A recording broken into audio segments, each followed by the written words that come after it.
saya akan menjelaskan layanan dasar bimbingan bidang pribadi sosial. Menurut Yusuf, tahun 2006, halaman 37 sampai 38, bimbingan konseling pribadi sosial adalah bagian untuk membantu siswa dalam membangun potensi diri dan kemampuan bertanggung jawab sosial serta memecahkan masalah-masalah pribadi sosial yang tergolong dalam aspek pribadi sosial ini, seperti hubungan sesama teman, dengan guru, pemahaman sifat dan kemampuan diri.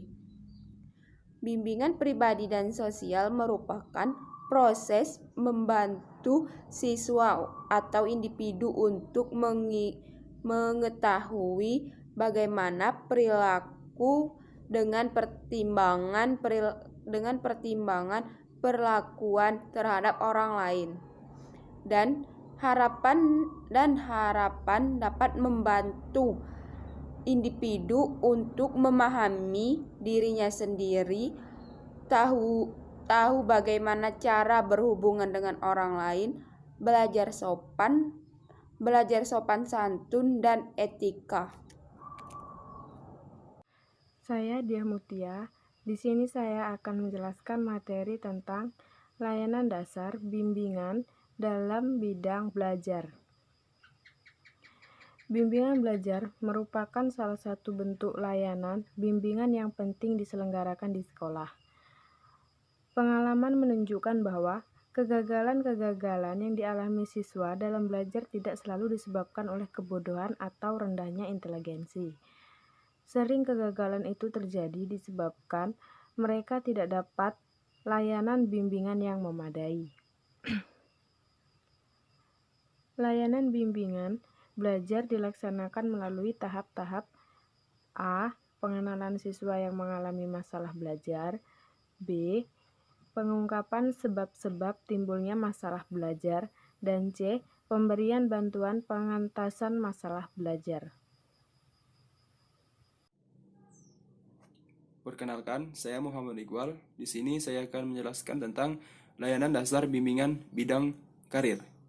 Di era globalisasi ini, makin banyak tantangan untuk dikenalkan pada anak dalam pendidikan anak usia dini itu bahwa profesi pekerjaan yang ada saat ini beragam, sehingga anak itu perlu mengetahui banyak karir yang sesuai dengan minat, bakat, dan kemampuan individu.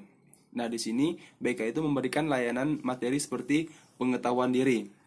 Nah, memperkenalkan pada siswa tersebut pengenalan pada pentingnya kondisi diri sendiri, keterampilan untuk berinteraksi dengan orang lain.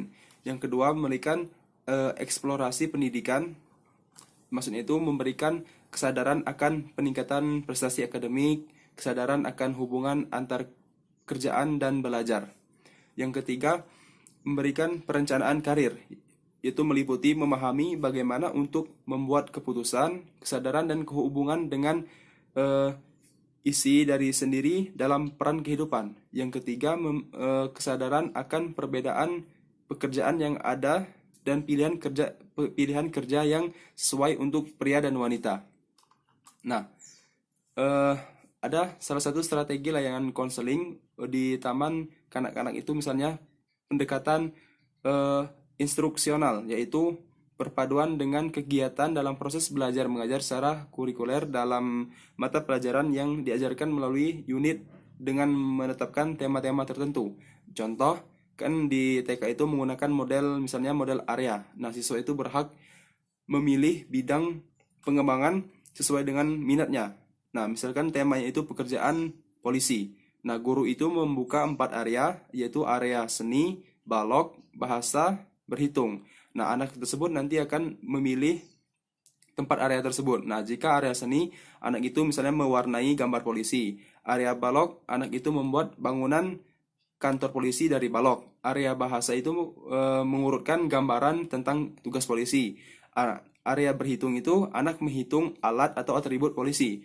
Nah, setelah diberi penjelasan dari guru dan anak dipersilakan untuk memulai kegiatan untuk dengan minatnya tadi. Nah, di sini guru mengamati masing-masing siswanya. Apabila selalu anak itu untuk mulai kegiatan yang tujuh area yang sama, maka guru bisa menginformasikan pada orang tua bahwa anaknya punya kecenderungan dalam hal di antara 4 tertentu.